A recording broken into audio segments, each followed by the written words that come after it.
campur tangan tumrap lelakon iki. Kowe dudu wong Ngastina, saru dinuru Lamunta melu campur tangan. Apa sih? Kok iso panjenenganmu kandha Lamunta aku dudu wong Ngastina? Mongko aku ki yektine trah Ngastina. Mergo aku putrane Kanjeng Rama Arjuna. Malah ripalungguhan iki aku tak ganti takon. Yektine sing duwe hak wewenang kamukten negara Ngastina iki Pandhawa apa Kurawa? Yen pancen sing duwe hak kamukten negara Ngastina ki Pandhawa, kenapa sing dadi ratu kok Duryudana? Yen pancen Ngastina ki hak wewenange para Kurawa, dasare apa wewatone sing kepiye aku pengen ngerti.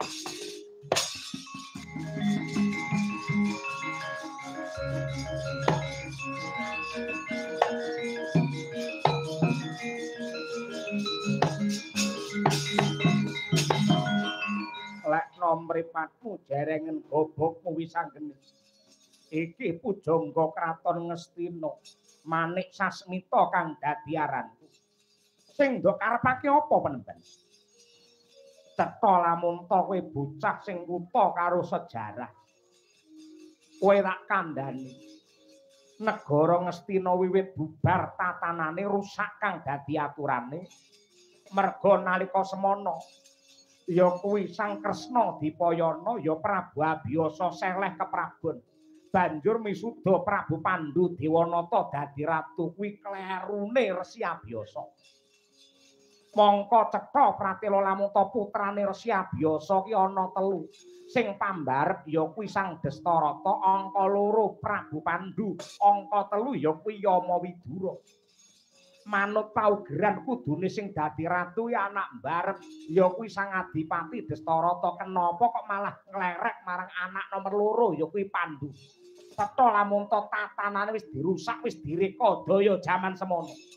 Sing darbe hak wewenang kamukten Ngastina sejatine ora ana liya kejaba Sang Adipati Dastarata.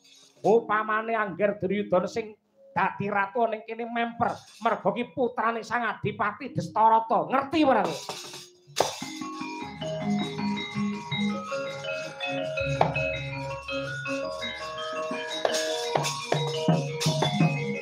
Yen pancen Resi Manik Sasmita duwe gagasan lan dasar kaya mengkono aku tak ganti takon. Syarate wong dadi ratu ki apa lan ana pira? Syarate wong dadi ratu ki 1 wibawa, angka 2 wicaksana, angka 3 prasaja dene ingkang angka 4 ya kuwi santosa. Santosa ki tegese piye? Santosa lair lan santosa batin. Santosa lair ratu ora kena cacat. Aku tak takon. Simbah Dastarata kae cacat apa ora? Cetha Lamunta kae iki Caca Netra Calahina merga kancane nanang merem. Yen Ratu Caca Netra Calahina kira-kira entuk dadi ratu apa ora? Metu njaba ngejak rame kowe. Ayo.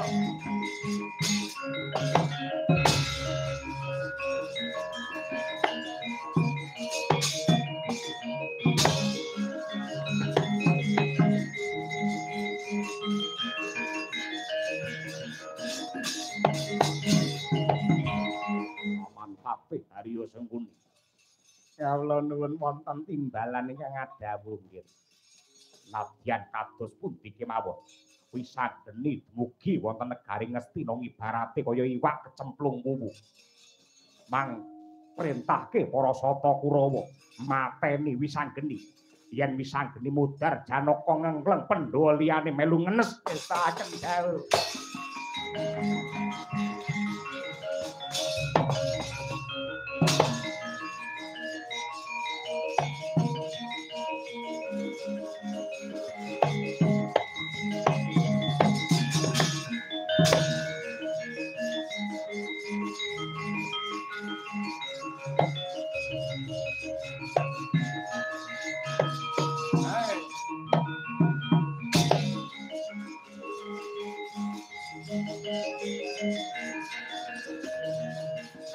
Lang nyawamu.